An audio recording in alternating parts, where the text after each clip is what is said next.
Is probably going to be, I think at the moment they were talking about James Norton and the likes of who you mentioned, Aidan Turner, and there's about 3 or 4, isn't there? The guy who plays Loki as well. I can't remember his name off the top of my head right now, but there's so many, and obviously Henry Cavill is my choice personally. He had a chance to get the role. He auditioned for it for Casino Royale. It was out of him and Daniel Craig, but he was only 21. And in my opinion, that's far too young anyway for anyone to be auditioning for Bonds. You know, just going to get someone who's like just literally off a work experience. So or just off of uni, having a pot noodle, shaken not stirred. You know? So it couldn't really happen. But no, Daniel was an excellent choice to be fair. But like you say, I mean, if you look at the Ladbrokes list of odds, it is unbelievable, really. You've got like Boris Johnson 200 to 1. It should be far more than that, surely. You know, so there's a list as long as your arm, but I just think whoever it is a really going to be a tough job to replace Daniel. I'll tell you what will probably be a very good long bet on James Bond is that it would go the same way that Doctor Who went, and there'll be a female one. You know, that would be a really good long bet. Yeah, I mean, I don't think the producers would go there. They said it's I don't think so. There's enough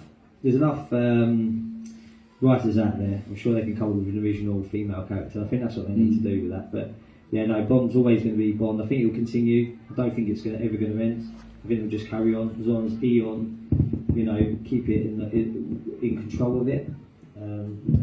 Did you want to say something there, Terry? You got the microphone? No, I'm just listening and taking it all in. All right, okay, fair enough.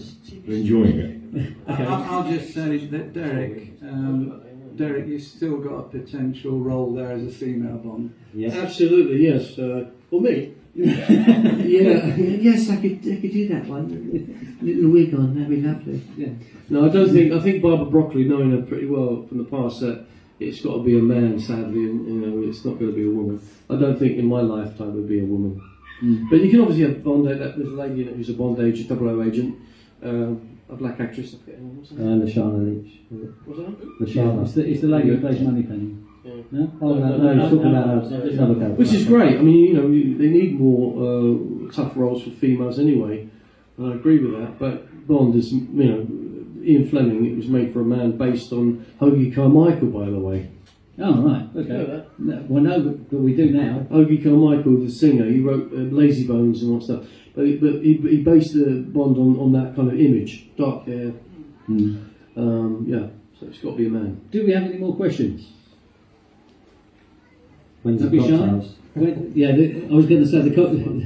What time are we serving cocktails, Graham? 4 o'clock. 4 o'clock for cocktails. It's like 25 Okay, so we've got about another 5 minutes, and then we can sort of go beating the door of the bar down. Let's say, anybody got any more questions? Oh yeah, actually, that lady at the back got another question.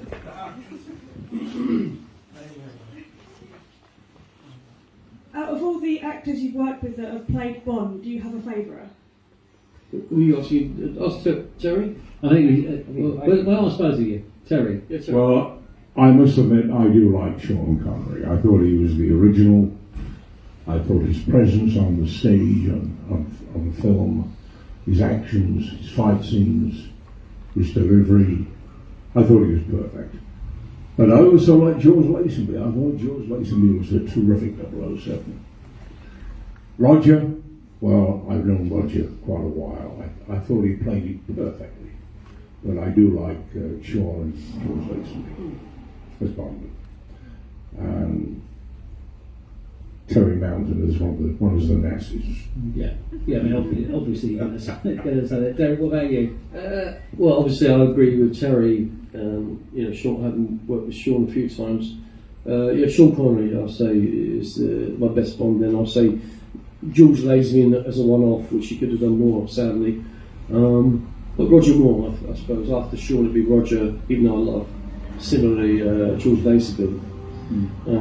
But I found a quick story about George, because Peter Hunt, I used to talk to Peter Hunt, who directed Majesty's Secret Service, and I said to him one day, I said, shame about George Lazenby, what, because he would have been great, because he was going to do Diamonds Are Forever, and he could have continued.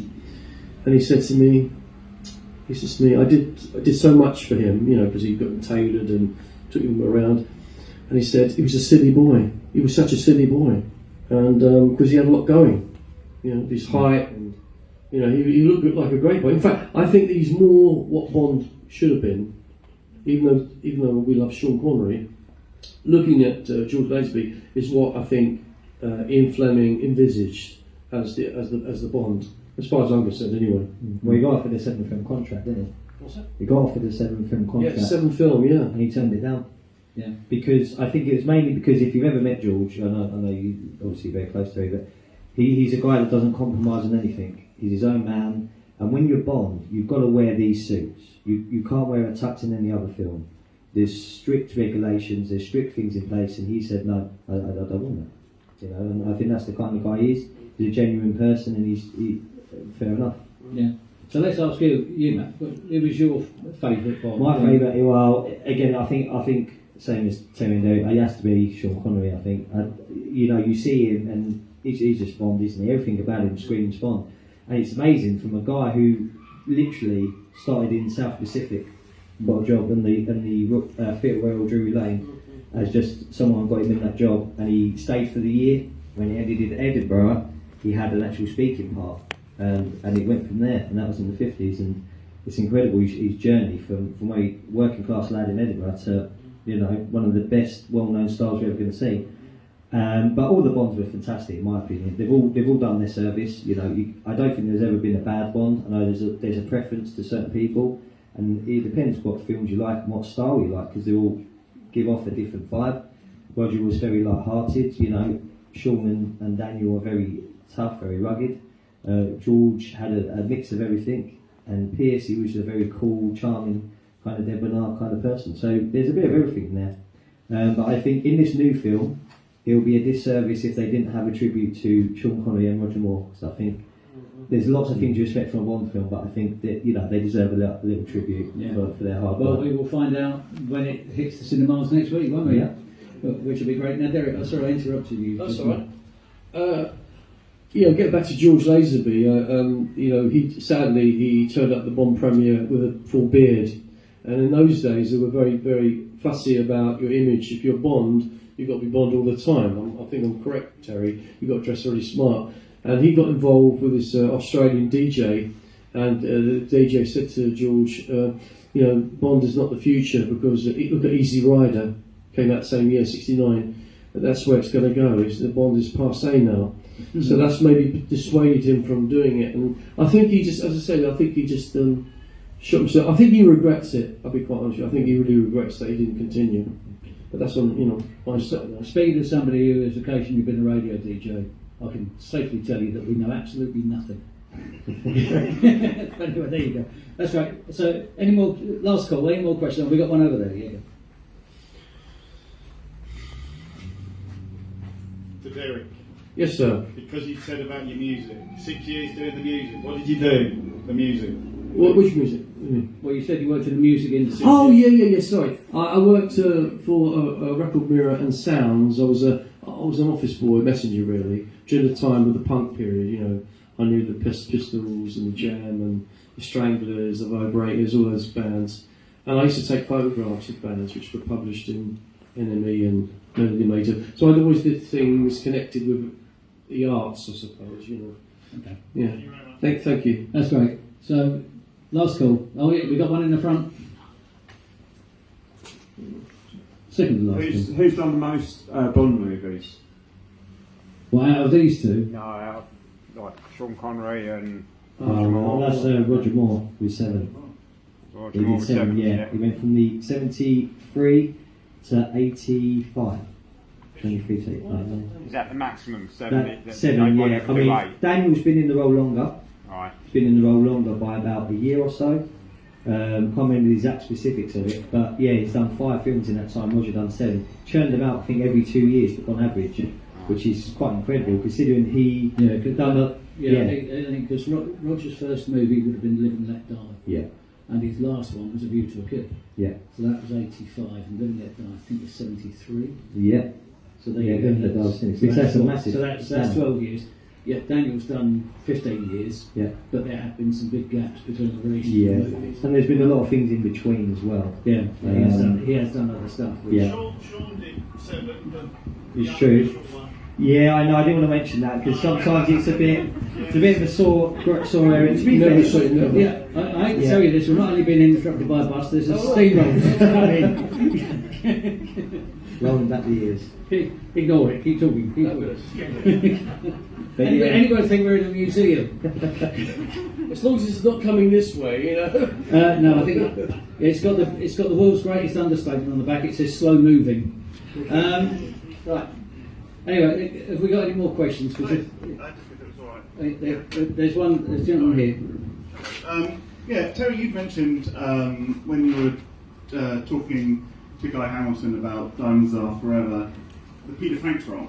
And I wondered, actually for the whole panel really, if there was one of those supporting roles, so not a recurring one, just in one film, that you could have played that you think I'd have liked to have had a go at that role, what would it be? Let's open that out. So, whoa. I'm sorry, too close to them. Let's open that out in my eardrum. Let's just open that out. So, not necessarily just one of the movies that you were in, but any of the Bond movies that you can think of. Right, just thinking. I mean, Terry? No, I haven't said that yet. I was thinking that. Yeah. No, really, I think Terry's got an answer. Yeah, Terry? A supporting part in a James Bond film. I always fancied myself as Felix Leiter. Yeah. Yeah, that's a good But one. unfortunately, my nose was too flat. I'd taken too many right hands. But there we are.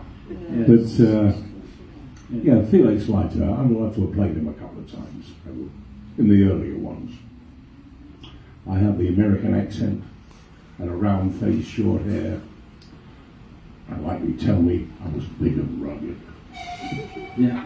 Lies. I think they agree with you. What about you, Derek? Blowfield. Oh, yes. Yes, so mini-me, got the evil, $20 million. Yeah, baby. Go on, Yeah. You're going to have to ask the non-actor. Yeah. I mean, well, Terry's part was pretty good. Raphael, I think that's pretty cool part. You get to actually have a fight with Jules Lazenby on the beach. So it's rather that or Q. So I think Q has some great scenes. And he just still, I think in the last film he stole the show, I think.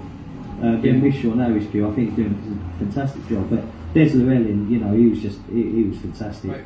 And a lot of stuff happened behind the scenes. I think if you've seen GoldenEye, just watch the Q scene. Because there's a lot of stuff that happens behind, and it's so funny. And he picks up the baguette. What's this do? Don't touch that. It's my lunch. Absolutely brilliant. So, yeah. Yeah, no, he was a very good Q. But anyway, I think with that we will call the session to a close. Thank you very much for your time. Thank you very much for coming. There's just one other thing we've got to say, and that is that Terry and Derek have both got some merchandise at the back of the barn. They've got various photographs which they will sign for you in exchange for money. No credit cards. We haven't got that. They don't do credit cards. We won't talk about the tax implications of that. But yeah, it's cash only, I'm afraid, because they don't have card machines or Apple phones or whatever it's going to be. But yeah, so they'll be at the back of the barn, and what we'll do is we'll restart the film show shortly. And as Graham pointed out, we will be serving cocktails in the Lime Burners restaurant. Second but not start. Thank you very much for your time. I'll be complimented. For you. Yeah, we'll wait for